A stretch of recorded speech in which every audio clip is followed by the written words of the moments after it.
안녕하십니까, 문틀란TV입니다. 윤미향과 이정옥 여가부 장관 두 사람 사이에 새로운 사실이 언론에 의해 밝혀졌습니다. 이정옥 여가부 장관이 정의연과 윤미향 사태 관련한 야당의 정당한 자료 제출 요구를 거부하고 있어 논란이 일고 있는 가운데 11일에는 정의연 회계부정 의혹과 관련해 국회에 몰래 보고하려다 불발됐다는 보도까지 나온 바 있습니다. 약속된 시간에 나타나지 않은 이 장관은 취재진과 통합당 윤미향 TF 소속 의원들도 자리를 뜬 지 10여 분이 지나 곽상도 의원실을 방문해 보고하겠다고 했지만 사전에 약속되지 않은 보고 일정은 받지 않겠다며 곽 의원이 이 장관과 여가부 간부들을 돌려보내는 일이 발생했습니다.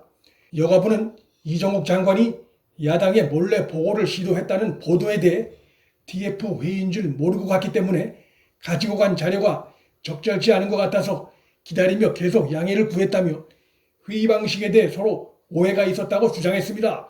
미래통합당이 요청한 자료에 대해 장관으로서 보고를 하든 설명을 하면 되는 것이지 그것이 장소가 TF 회의든 아니든 무슨 상관이 있다는 것인지 선뜻 이해하기 어렵습니다.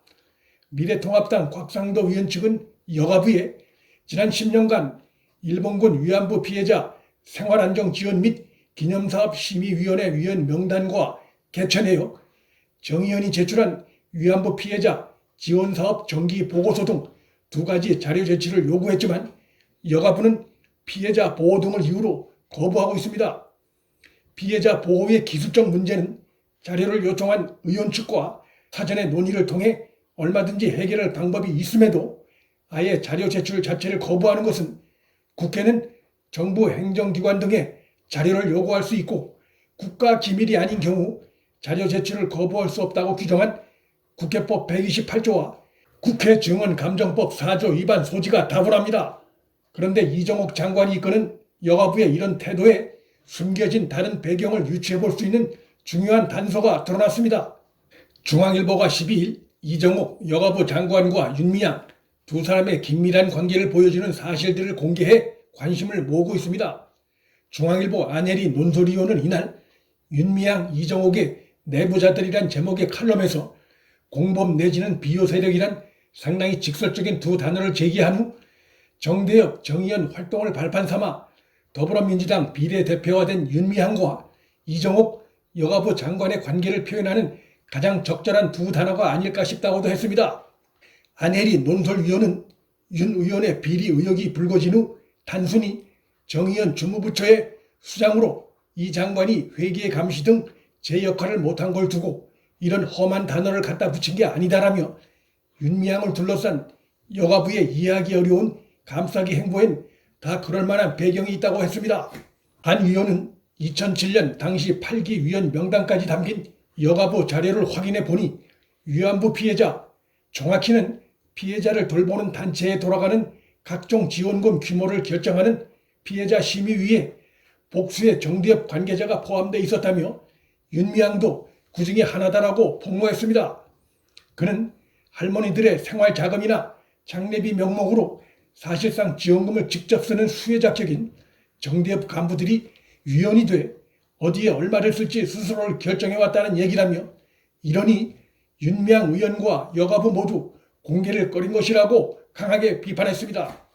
그는 이정옥 장관은 왜 법률 위반이라는 무리수까지 둬가며 야당이 요구한 자료를 숨기기로 했을까라고 질문을 던진 뒤 이 지점에서 윤 의원과 이 장관에 알려지지 않은 옛 인연이 튀어나온다며 윤미향, 이정옥 두 사람 관계를 본격 공개하기 시작했습니다.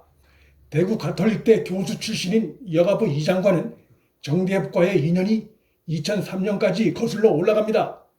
당시 정대협 사무총장이던 윤미향이 발간한 정대협 소식지엔 정대협 병설 전쟁과 여성인권센터 주최 심포지엄에서 이 장관이 발표자로 나옵니다.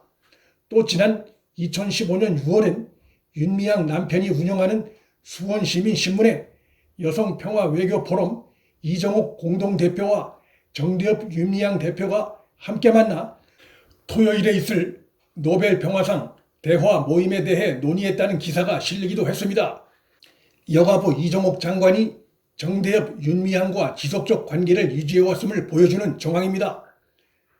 여가부 설립 목적은 위안부 문제도 다루지만 핵심 업무가 아님에도 이정옥 장관은 취임 바로 다음날 첫 공식 일정으로 위안부 쉼터인 서울 마포 평화 우리의 집을 찾은 걸 시작으로 지금까지 장관이 된 지 1년도 되지 않은 시기에 위안부 쉼터에만 4번 방문한 사실도 드러났습니다. 두 사람 사이가 이렇게 가까운 관계이다 보니 여가부가 정 의원을 지원하는 주무부처지만 정 의원의 부실 회계 의혹이 드러나도 제대로 된 감사가 실시될 수 있었겠나 하는 의문이 드는 것은 자연스럽습니다. 힘없는 여가부 장관이 정권 핵심 눈치보기 차원 정도로 알았던 야당에 대한 자료 제출 거부가 윤미향과 부처 장관의 개인적 친분이 작용한 때문이 아니냐는 새로운 의혹이 제기된 상황인 만큼 피해자 보호를 위해 자료 제출을 거부한다는 여가부 주장은 더욱 믿을 수 없게 됐습니다. 그간 정의연, 정대협의 다수의 간부들이 좌파 정권의 여가부 장관을 하고 국회의원을 한 흐름도 그런 분석을 뒷받침합니다. 이정옥 장관은 이번 보도로 인해 감시자가 아닌 내부 관계자 의혹을 받게 됐습니다. 칼럼을 쓴 안 의원도 문제를 지적했던 이번 윤미향, 정의연, 정대협 사태를 계기로 소금맛을 잃은 일부 시민단체와 정권 간의 끈끈한 유착을 더 이상 지켜볼 수 없게 됐고 이번 기회에 파헤쳐 바로잡는 계기도 함께 만들어줘야 할 것입니다. 문틀란TV 여기서 마칩니다. 구독과 좋아요, 방송 공유는 방송 제작에 큰 힘이 됩니다. 시청해주셔서 감사합니다.